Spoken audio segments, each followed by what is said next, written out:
Friends, welcome back to Vijay Telugu academy YouTube channel. ఈరోజు వీడియోలో Telangana state Transco వాళ్ళు రిలీజ్ చేసిన నోటిఫికేషన్ గురించి ఎక్స్ప్లెయిన్ చేయబోతున్నానండి. ఇది యాక్చువల్గా 2017లో రిలీజ్ అయింది, కానీ కోర్ట్ కేసెస్ వల్ల ఇది పెండింగ్లో ఉందండి. రీసెంట్గా కోర్ట్ కేసు జడ్జ్మెంట్ వచ్చేసింది. దానికోసం ఇప్పుడు ఈ నోటిఫికేషన్ గురించి కాల్ఫర్ చేస్తున్నారు అందరినీ. మొత్తంగా 2017 సంవత్సరంలో 1100 జూనియర్ లైన్మెన్ ఉద్యోగాల భర్తీ కోసం నోటిఫికేషన్ రిలీజ్ చేశారండి. ఇది యాక్చువల్గా ఇన్ సర్వీస్లో ఉన్న లైన్మెన్లు ఏడాదికి 2 మార్కుల చొప్పున గరిష్టంగా 10 ఏళ్ల పరిగణలోకి తీసుకోవాలి అని రాత పరీక్ష మరియు ఇంటర్వ్యూ ద్వారా ఉద్యోగాలను భర్తీ చేయాలని చెప్పి యాక్చువల్గా అనుకున్నారు. కానీ ఇన్ సర్వీస్ ఉన్న వాళ్ళు మాత్రం దీనికి అడ్డంకి వేశారండి. దానివలన ఇన్ని సంవత్సరాలు లేట్ అయిపోయింది. రీసెంట్గా జడ్జ్మెంట్ రావడం వల్ల వీళ్ళు మరీ దాన్ని కాల్ఫర్ చేస్తున్నారండి. ఇందులో ఇది అఫీషియల్ వెబ్సైట్ అండి. Transmission corporation of Telangana limited ఉంది కదా, దీని అఫీషియల్ వెబ్సైట్ ఇది. ఇందులో మీరు మీడియా దగ్గరికి వెళ్ళి ఇక్కడ కెరీర్స్ సెక్షన్ క్లిక్ చేయగానే మీకు ప్రస్తుతానికి ఉన్న కెరీర్స్ పేజ్ ఓపెన్ అవుతుంది. ఒకవేళ ఇది చెక్ చేసుకోలేకపోతే డైరెక్ట్గా కెరీర్ పేజ్ కూడా ఉంటుందండి, transco.cgg. ఇందులో దీని గురించి ఎక్కడ మెన్షన్ చేయలేదు. ఇది రీసెంట్గా రన్నింగ్లో ఉన్న వేకెన్సీస్ గురించి చెప్తుందండి. కరెంట్ దీంట్లో ఏదైతే వేకెన్సీ ఉన్నాయో direct recruitment to the post of junior alignment ఉందా, దీన్ని క్లిక్ చేయగానే మీకు అఫీషియల్ నోటిఫికేషన్ వీళ్ళు రిలీజ్ చేసిన 2017లో రిలీజ్ చేసిన నోటిఫికేషన్ గురించి క్లియర్గా చూపిస్తుందండి. దీన్ని క్లిక్ చేసిన తర్వాతనే మీకు ఆ లింక్ అనేది డౌన్లోడ్ అవుతుంది. అంటే ఏమేమి ఉన్నాయి అందులో అనేది అది ఒకసారి గమనిస్తే మీరు ఇది అండి స్కీమ్ ఆఫ్ ఎగ్జామ్ కానీ ఎన్ని పోస్టులు ఉన్నాయి కానీ 1100 పోస్టులు ఉన్నాయని చెప్పాము కదా, అది ఏ డివిజన్లో పోస్టులు ఉన్నాయనేది కానీ కేటగిరీ వైజ్గా ఎన్ని బ్రేకప్ అనేది కానీ అఫీషియల్గా రిలీజ్ చేసిన నోటిఫికేషన్ ఏ డేట్న ఉందంటే 28/12/2017లో డేట్లో ఉందండి. ఇది క్లియర్గా మీరు చూసుకోవడానికి వీలుగా ఉంటుంది. మీరు దీన్ని చూడాలంటే ఇక్కడ నుంచి ఈ క్లిక్ ఉంది కదా, direct recruitment to the post of junior linemen అనేది, దీన్ని క్లిక్ చేయాల్సి ఉంటుంది. దీన్ని క్లిక్ చేస్తే డౌన్లోడ్ అవుతుందండి. నేను దీని గురించి క్లియర్గా ఎక్స్ప్లెయిన్ చేస్తాను. ఏమేమి ఎలిజిబిలిటీ ఇచ్చారు, ఎన్ని వేకెన్సీస్ ఉన్నాయి, ఎక్కడెక్కడ వేకెన్సీస్ ఉన్నాయి, ఎవరు అర్హులు, ఏ విధంగా అప్లై చేసుకోవాలనేది కూడా నేను క్లియర్గా చూపిస్తాను. ఈ డేట్స్ మీరు స్కిప్ చేయండి ఫ్రెండ్స్, ఇది ఓల్డ్ డేట్స్ కాబట్టి మనం దీని గురించి చెప్పట్లేదు. ఇప్పుడు ఈ పోస్టులకు అప్లై చేసుకోవాలనుకున్న వారికి మినిమం 18 సంవత్సరాల నుంచి మాక్సిమం 30 సంవత్సరాలు మించకుండా ఉండాలి. మొత్తం నెంబర్ ఆఫ్ వేకెన్సీస్ 1100 ఉన్నాయండి. ఈ నెంబర్ ఆఫ్ వేకెన్సీస్ కేటగిరీ వైజ్గా చూసుకోవాలనుకున్నట్లే అనెక్సరీకి కూడా ఇచ్చారు. నేను దీని లింక్ను కూడా కింద నా డిస్క్రిప్షన్లో ఇస్తాను, అక్కడ నుంచి మీరు చెక్ చేసుకోవచ్చు ఎన్ని కేటగిరీ వైజ్గా వేకెన్సీస్ ఉన్నాయనేది కూడా. వీరికి స్కేల్ ఆఫ్ పే వచ్చేసి స్టార్టింగ్లో 15,585 నుంచి స్టార్ట్ అవుతుంది. అలాగే ఇతర అలవెన్సెస్ అన్నీ కలుపుకొని 25,200 వరకు పే స్కేల్ ఇస్తారండి వీరికి జాయినింగ్ టైంలో. దీనిలో education qualification 10th class pass అయిన వారు విత్ ITI క్వాలిఫికేషన్తో, అది కూడా ఎలక్ట్రికల్ ట్రేడ్ లేదా వైర్మెన్ ట్రేడ్. ఈ ట్రేడ్లో 10th క్లాస్ పాస్ అయిన తర్వాత ITI ఉన్న వారందరూ అప్లై చేసుకోవచ్చు. లేదా 2 years ఇంటర్మీడియట్ వెకేషనల్ కోర్సెస్, అది కూడా ఎలక్ట్రికల్ ఇంటర్మీడియట్ వెకేషనల్ కోర్స్ చేసిన వారందరూ కూడా అప్లై చేసుకోవచ్చు అని చెప్తున్నారు. ఈ పోస్టులకు మినిమం ఏజ్ లిమిట్ 18 సంవత్సరాలు, మాక్సిమం ఏజ్ లిమిట్ 30 సంవత్సరాలు. అది కూడా 1/8/2020 అంటే 17. ఇది ఓల్డ్ డేట్ కాబట్టి ఈ డేట్కి మళ్ళీ మార్చవచ్చు దీన్ని. ఇది ఓల్డ్ డేట్ కంటే 30 సంవత్సరాలు మించకుండా ఉండాలని చెప్తున్నారు.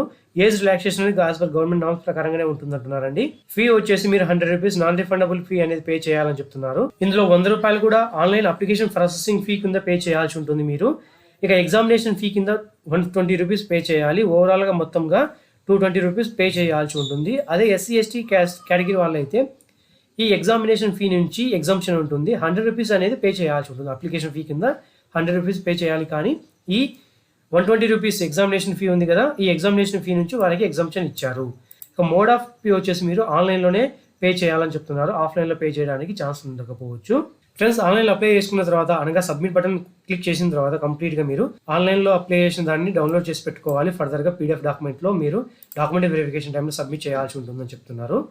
సెంటర్ ఆఫ్ ఎగ్జామ్ వచ్చేసి GHMC ఏరియాలోనే ఉంటుంది. అనగా కేవలం హైదరాబాద్ లొకాలిటీలోనే ఈ పోస్టులకు సెంటర్ ఆఫ్ ఎగ్జామినేషన్ అని ఉంటుంది. అప్లై చేసుకోవాలనుకున్న వారు transco.cgd.go.in వెళ్ళి మాత్రమే మీరు అప్లై చేసుకోవాల్సి ఉంటుంది. అక్కడ నుంచి మాత్రమే ఆన్లైన్లో అప్లికేషన్ ఫీ కూడా పే చేయాల్సి ఉంటుంది. అప్లై చేసుకోవడానికి ముందర మీరు యూజర్ గైడ్లైన్స్ 1-2 సార్లు చదువుకోండి అని చెప్తున్నారండి. ఒకవేళ మీరు హ్యాండ్ రిటర్న్ కానీ టైప్ చేసినది కానీ ఫోటో స్టాక్ కాపీస్ కానీ అవుట్ సైడ్ ప్రింట్ అయిన అప్లికేషన్ ఫామ్ని కానీ పంపించినట్లయితే దానిని తీసుకోము, విల్ నాట్ బి యాక్సెప్టెడ్ అని క్లియర్గా ఇచ్చారు. ఆన్లైన్లో మాత్రమే అప్లై చేసుకోవాల్సి ఉంటుంది. అప్లై చేసుకునేవారు ఆల్ ఓవర్ తెలంగాణ వర్క్ చేసే విధంగా ఉన్నవారు మాత్రమే అప్లై చేసుకోవాల్సి ఉంటుంది. ఫ్రెండ్స్, గుర్తుంచుకోండి. ఏదైనా ప్రాబ్లమ్స్ ఉన్నట్లయితే మీకు హెల్ప్ డెస్క్ నెంబర్ ఇచ్చారండి, 04023120303. ఈ హెల్ప్ డెస్క్ నెంబర్కి మీరు కాల్ చేయొచ్చు. లేదా ఏపీ ట్రాన్స్కో అఫీషియల్ వెబ్సైట్ ఉంది కదా, ఇందులోకి వెళ్ళి మీరు కంప్లైంట్ లాడ్జ్ చేయొచ్చు అండి. అక్కడ కంప్లైంట్ బాక్స్ అనేది ఉంటుంది, అక్కడ నుంచి మీరు కంప్లైంట్ లాడ్జ్ చేయొచ్చు. మీ ప్రాబ్లమ్స్ క్వైరీస్ని రైట్ చేసినట్లయితే వాళ్ళ ఆన్సర్లు అక్కడ ఇస్తారు మీకు. ఫ్రెండ్స్, ఇక డాక్యుమెంట్ వెరిఫికేషన్ టైంలో మీరు కొన్ని డాక్యుమెంట్స్ అనేది తీసుకెళ్లాల్సి ఉంటుంది. డాక్యుమెంట్ వెరిఫికేషన్ టైం కానీ పోల్ లేదా టవర్ క్లైంబింగ్ టెస్ట్ అనేది ఉంటుంది, లైన్ మైన్ కాబట్టి మీరు ఏదైనా ఒక పోల్ కానీ టవర్ కానీ ఇస్తారు, దాన్ని మీరు ఎక్కాల్సి ఉంటుంది. ఆ సెలక్షన్ టైంలో కొన్ని డాక్యుమెంట్స్ అన్ని వెరిఫై చేస్తారు. దానిగా మీరు డేట్ ఆఫ్ బర్త్ ప్రూఫ్ తీసుకెళ్లాల్సి ఉంటుంది. ఒకవేళ డేట్ ఆఫ్ బర్త్ ప్రూఫ్ మీ దగ్గర లేకపోతే 10th క్లాస్ మార్క్స్ మెమోని తీసుకెళ్లొచ్చు. ఐటీఐ ట్రేడ్ సర్టిఫికేట్ కంపల్సరీగా ఉండాలి, అలాంగ్ విత్ మార్క్స్ మెమోతో పాటుగా తీసుకెళ్ళాలి. కమ్యూనిటీ క్లెయిమ్ చేస్తున్నట్లయితే ఎస్సీ ఎస్టీ బీసీ వాళ్ళు ఎవరైనా కమ్యూనిటీ క్లెయిమ్ చేసినట్లయితే వారు కంపల్సరీగా కమ్యూనిటీ సర్టిఫికేట్ తీసుకెళ్ళాలి. ఒకవేళ ఓబీసీ క్యాండిడేట్స్ అయితే బీసీ క్యాండిడేట్స్ కంపల్సరీగా నాన్ క్రిమిలేయర్ సర్టిఫికేట్నే తీసుకెళ్లాల్సి ఉంటుంది. ఫిజికల్లీ హ్యాండిక్యాప్డ్ పర్సన్స్ అయితే ఫిజికల్లీ హ్యాండిక్యాప్డ్ పర్సన్స్ తీసుకెళ్లాల్సి ఉంటుంది స్టేట్మెంట్. స్టడీ సర్టిఫికేట్ కంపల్సరీగా 4th క్లాస్ నుంచి 10th క్లాస్ వరకు స్టడీ సర్టిఫికేట్స్ అనేది తీసుకెళ్లాల్సి ఉంటుంది. ప్రూఫ్ ఆఫ్ రెసిడెన్స్ కంపల్సరీగా తీసుకెళ్లాల్సి ఉంటుందని చెప్తున్నారు. దాంతో పాటుగా లేటెస్ట్ ఫోటోగ్రాఫ్ కూడా తీసుకెళ్ళాలి. ఫ్రెండ్స్ మర్చిపోవద్దు, ఈ పోల్ లేదా టవర్ క్లైంబింగ్ టెస్ట్ అనేది ఉంటుంది కదా, దానికి వెళ్ళే వాళ్ళు టీఏడీ ఏం బెనిఫిట్ ఇవ్వరండి. మీరే మీ ఓన్ కాస్ట్తో మీరు వెళ్ళి అక్కడ ఆ క్వాలిఫై టెస్ట్కి మీరు అటెండ్ కావాల్సి ఉంటుంది. ఫ్రెండ్స్, ఇక స్కీమ్ ఆఫ్ ఎగ్జామినేషన్ ఏ విధంగా ఉంటుంది గమనిస్తే, మీకు రిటర్న్ టెస్ట్ 80 మార్కులకు కండక్ట్ చేస్తామని చెప్తున్నారు. అందులో 80 మల్టిపుల్ చాయిస్ క్వశ్చన్స్ ఉంటాయి. ఈచ్ క్వశ్చన్కి 1 మార్కు క్యారీ చేస్తుంది. సెక్షన్ ఏ నుంచి 25 క్వశ్చన్లు అది కోర్ ఐటీఐ సబ్జెక్ట్ పైన ఉంటుంది. సెక్షన్ బి నుంచి 15 క్వశ్చన్లు జనరల్ అవేర్నెస్ పైన, జనరల్ నాలెడ్జ్ మీద ఉంటుందని చెప్తున్నారు. ఈ ఎగ్జామ్ మొత్తం 2 గంటల టైం ఉంటుందండి. 2 గంటల్లోనే మీరు ఎగ్జామ్ కంప్లీట్ చేయాల్సి ఉంటుంది. 80 క్వశ్చన్లు. మిగిలిన 20 క్వశ్చన్లు అనేది మీకు ఆల్రెడీ వర్కింగ్ చేస్తుంటారు కదా కాంట్రాక్ట్ బేస్ మీద, వారికి సంవత్సరానికి 2 మార్కులు చొప్పున యాడ్ చేస్తూ వెళ్తామని చెప్తున్నారు. ఈ ఎగ్జామ్కి 80 మార్కుల ఎగ్జామ్ అనేది చెప్పారు కదా, దీనికి రిటర్న్ ఎగ్జామ్ సిలబస్ ఏ విధంగా ఉంటుందో క్లియర్గా మెన్షన్ చేశారండి. దాని గురించి కూడా ఎక్స్ప్లెయిన్ చేస్తాను, స్కిప్ చేయకుండా చూడండి. హాల్ టికెట్లు వచ్చేసి మీరు వెబ్సైట్లోనే అలౌ ఇస్తారండి. మీకు దాని 7 days ముందుగానే ఇంటిమేషన్ చేస్తారు. ఎగ్జామినేషన్ కన్నా ముందు మీరు డౌన్లోడ్ చేసుకుని హాల్ టికెట్ ఎగ్జామ్కి వెళ్ళి అటెండ్ కావాల్సి ఉంటుంది. హాల్ టికెట్లో వెబ్సైట్లో మాత్రం డౌన్లోడ్ చేసుకోవాలి. డైరెక్ట్గా మీకు పోస్ట్ ద్వారా ఎటువంటి కమ్యూనికేషన్ అనేది ఉండదు. ఇక డేట్ ఆఫ్ ఎగ్జామినేషన్ వచ్చి ఇది ఓల్డ్ డేట్ అండి, కొత్త డేట్ మళ్ళీ అనౌన్స్ చేస్తారు. ఎగ్జామినేషన్ సెంటర్స్ కంప్లీట్గా హైదరాబాద్ ఏరియాలోనే జిహెచ్ఎంసీ లొకేషన్లోనే ఉంటుంది. ఎగ్జామ్ అయిపోయిన మరుసటి రోజు దాని యొక్క ప్రిలిమినరీ కీ అనేది వెబ్సైట్లో ప్లేస్ చేస్తామని చెప్తున్నారు. మీకు ఏదైనా ఈ క్వైరీస్కి ఆన్సర్కి సంబంధించిన అబ్జెక్షన్స్ ఉన్నట్లయితే ఆ అబ్జెక్షన్స్ మొత్తాన్ని మీరు వితిన్ 3 days లోపల రైట్ చేయాలని చెప్తున్నారు. అది కూడా ఈమెయిల్ ఐడి ఇచ్చారండి, cgm.hrd@tstransco.in. ఈ అఫీషియల్ ఈమెయిల్ ఐడికి మీరు మీ అబ్జెక్షన్స్ రైట్ చేయొచ్చు. అది కూడా ఈ ప్రిలిమినరీ ఎగ్జామ్కి రిలీజ్ చేసిన 3 రోజుల లోపల మీరు రైట్ చేయాల్సి ఉంటుంది. ఫ్రెండ్స్, ఇక ఏమేమి సిలబస్ ఉంటుంది ఎగ్జామినేషన్ కానీ గమనిస్తే, రిటర్న్ టెస్ట్ 80 మార్కులకు ఉంటుందని చెప్పాం కదా, ఇందులో కూడా మినిమం క్వాలిఫైయింగ్ మార్క్స్ అనేది ఇచ్చారండి. ఓసీ వారికి 40, బీసీ వారికి 35, ఎస్సీ ఎస్టీ వారికి 30, ఫిజికల్లీ హ్యాండిక్యాప్డ్ పర్సన్స్కి 30% మినిమం క్వాలిఫైయింగ్ మార్క్స్ అనేది కంపల్సరీగా తెచ్చుకోవాలి. ఈ క్వాలిఫైయింగ్ తెచ్చుకుంటేనే రిమైనింగ్ టెస్ట్ అనగా పోల్ క్లైంబింగ్ టెస్ట్ ఉంటుంది కదా, దానికి మిమ్మల్ని కాల్ఫర్ చేస్తారు.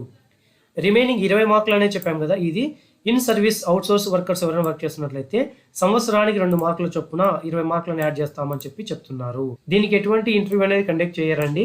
కాకపోతే మీకు పోల్ లేదా టవర్ క్లైంబింగ్ టెస్ట్ అనేది కంపల్సరీగా మీరు దానికి క్వాలిఫై కావాల్సి ఉంటుంది. మీరు మెడికల్ ఫిట్నెస్ సర్టిఫికేట్ని సబ్మిట్ చేయాల్సి ఉంటుంది. అది కూడా అసిస్టెంట్ సివిల్ సర్జన్ ఇష్యూ చేసిన జాయినింగ్ టైంలోనే మాత్రం సబ్మిట్ చేయాలి. మీరు ఆన్లైన్లో అప్లై చేసే టైంలో దీన్ని సబ్మిట్ చేయాల్సిన అవసరం లేదు. కేవలం జాయినింగ్ టైంలోనే మెడికల్ ఫిట్నెస్ సర్టిఫికేట్, అది కూడా అసిస్టెంట్ సివిల్ సర్జన్ ర్యాంక్ ఉన్నవారు మాత్రమే సైన్ చేసిన మెడికల్ ఫిట్నెస్ సర్టిఫికేట్ను మీరు సబ్మిషన్ చేయాల్సి ఉంటుంది. పోల్ లేదా టవర్ క్లైంబింగ్ సమయంలో మీరు కంపల్సరీగా మీ డాక్యుమెంట్స్ అన్నింటినీ తీసుకెళ్లాల్సి ఉంటుంది. Original plus along with supporting డాక్యుమెంట్తో ఒక జిరాక్స్ కాపీని కూడా తీసుకెళ్ళండి. ఫ్రెండ్స్, ఈ పోస్ట్లో మీకు 2 సంవత్సరాల ప్రొబేషన్ పీరియడ్ అనేది ఉంటుందండి. ఈ ప్రొబేషన్ పీరియడ్ అయిపోయిన తర్వాత మీకు కన్ఫర్మేషన్ చేస్తారు. ఇక్కడ మీకు స్టార్టింగ్లో శాలరీ 25,200 వరకు శాలరీ అనేది మీకు పే చేస్తారు. ఆల్ ఓవర్ తెలంగాణలో విల్లింగ్ ఉన్న వారు మాత్రమే, ఆల్ ఓవర్ తెలంగాణ వర్క్ చేయడానికి విల్లింగ్ ఉన్న వారందరూ అప్లై చేసుకోవాలని చెప్తున్నారు. ఏదైనా మిస్కండక్ట్ కానీ మిస్అప్రాప్రియేషన్ ఇన్ఫర్మేషన్ ఇచ్చినట్లుగా అయితే మిమ్మల్ని డీబార్ చేస్తారని చెప్పి క్లియర్గా ఇచ్చారండి. సో మీ ఎలిజిబిలిటీ క్రైటీరియా ఒకటి చెక్ చేసుకొని విల్లింగ్ ఉన్నట్లయితేనే, మీ ఎలిజిబిలిటీ క్రైటీరియాను మీట్ చేసినట్లయితేనే అప్లై చేసుకోండి ఈ జూనియర్ లైన్మెన్ పోస్టులకి. చూసారు కదా ఫ్రెండ్స్, ఈ వీడియో మీకు నచ్చినట్లయితే లైక్ చేయండి, షేర్ చేయండి. మా విజేత తెలుగు అకాడమీ యూట్యూబ్ ఛానల్ ఇంతవరకు ఎవరైనా సబ్స్క్రైబ్ చేసుకోకపోతే సబ్స్క్రైబ్ చేసుకొని పక్కన ఉన్న బెల్ ఐకాన్ క్లిక్ చేసి ఆల్ నోటిఫికేషన్ ఎనేబుల్ చేసుకోండి. దానివల్ల మేము చేసే ప్రతి ఒక్క వీడియో మిస్ అవ్వకుండా చూడడానికి వీలుగా ఉంటుంది. Thank you friends, thank you for visiting విజేత తెలుగు అకాడమీ యూట్యూబ్ ఛానల్.